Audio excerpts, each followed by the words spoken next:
Hey, what's up everybody? Ed the Pond Professor here, coming to you from my office at our beautiful home, Aqualand, St. Charles, Illinois.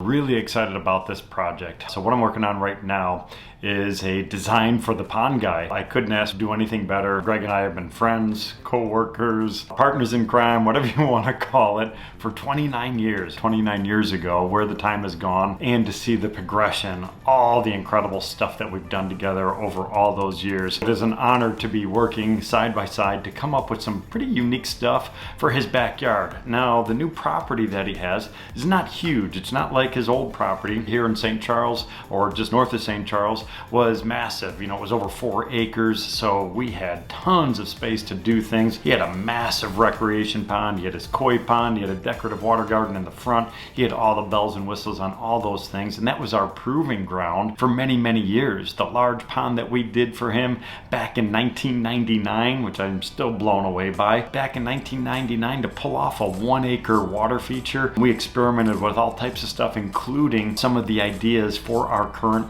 wetland filtration system. So some of the original prototypes were actually designed and built at his properties. Greg is always open up to unique ideas, and we've been having a lot of fun so far. So went out there earlier this year, we did some snowmobiling, we did a little fishing, and at the same time we were trying to learn and understand the watershed. So here's the pond guy himself over at the Provo River. So this is literally right at the bottom of the hill from where his house is located. So he's kind of on a ridge, on this little bluff, and down at the bottom of this valley is the beautiful Provo River. Comes out from the Jordanelle Dam. There's a reservoir just upstream a bit, and his home is actually just in that upper reach of that system. And this is a well-known trout fishery. So cold water coming out of the bottom of the dam is the perfect habitat, and it creates this beautiful meandering type of a system that weaves its way along the bottom of this valley floor. That's exactly what we want to do. So we don't have to look very far for inspiration. Literally, you can see it from his deck. As you can see in the picture, he loves hiking. Him and Carla, their dog Willow, as well as their boys, they love spending time out in nature. The area of their home in Utah is just loaded with all types of incredible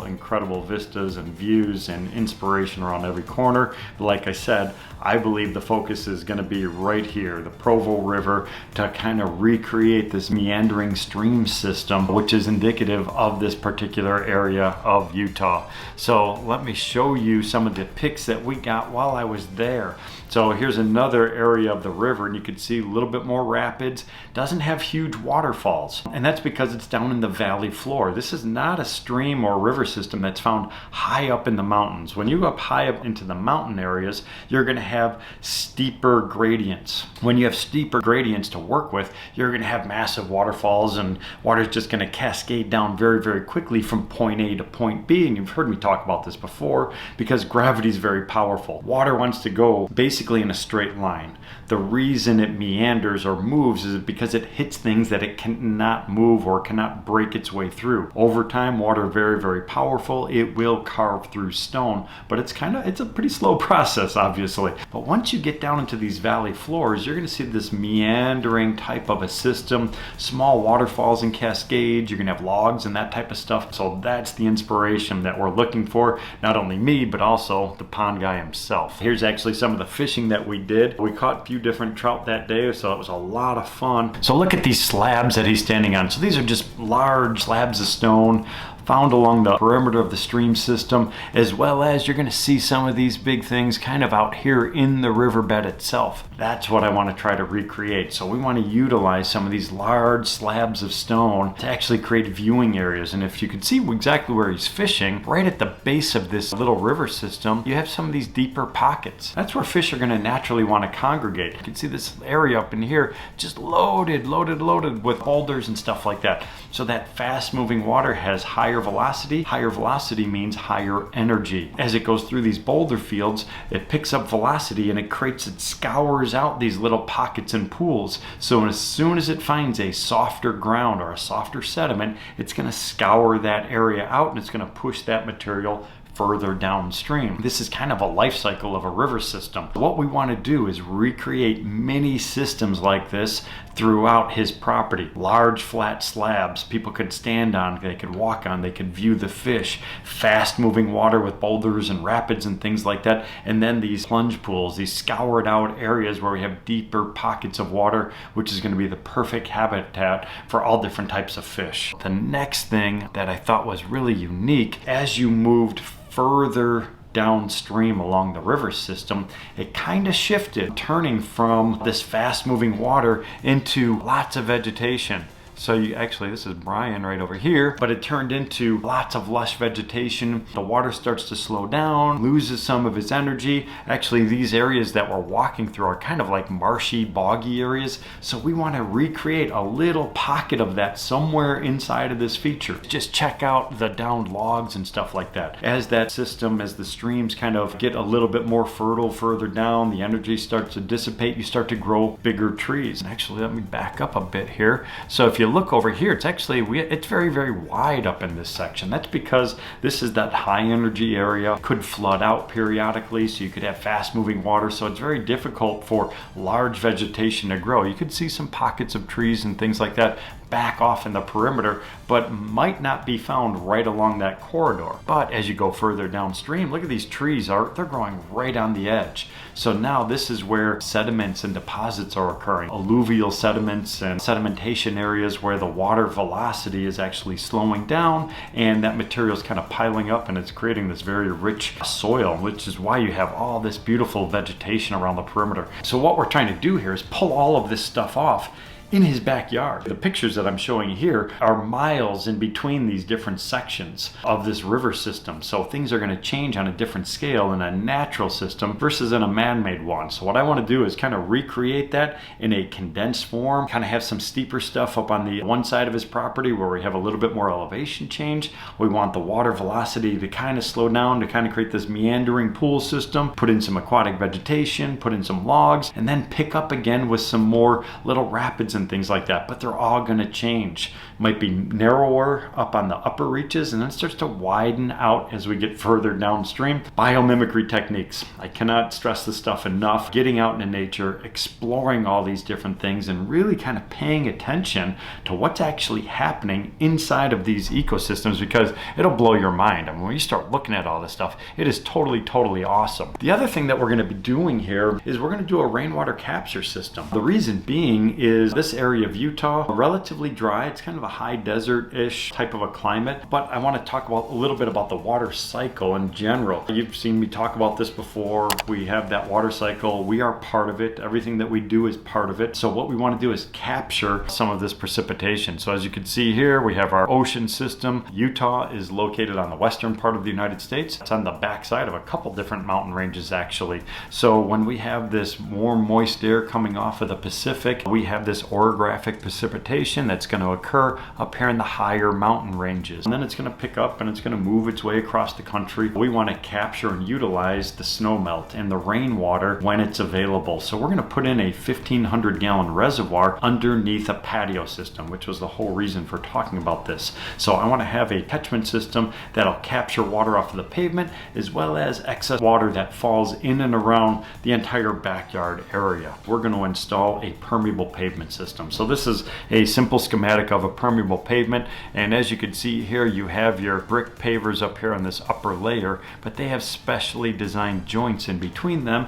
that are going to allow moisture and precipitation to fall in between. Now in a traditional patio, you are going to fill those joints in those spaces with a polymeric sand or with crushed stone, which lock those bricks in place. These bricks are designed, they have like little interlocking nubs on them, and then they have these joints that are designed in between that allows moisture and precipitation to go through, and it goes down into subsoils. The only difference that we're doing here is we're going to still have our open graded gravel and all that stuff underneath, but a traditional permeable pavement is going to allow excess rainwater to resupply groundwater reserves. We are going to do something more along these lines. This is showing a fountain system, but the permeable pavement system is what I want to describe. So here's that same pavement brick system up here on top. This is a Unilock system that we're going to be working with. Underneath that, we're going to have our crushed bed of stone, which is a CA7 material, 3/4 inch clean, no fines. The fines could stop the intrusion of water,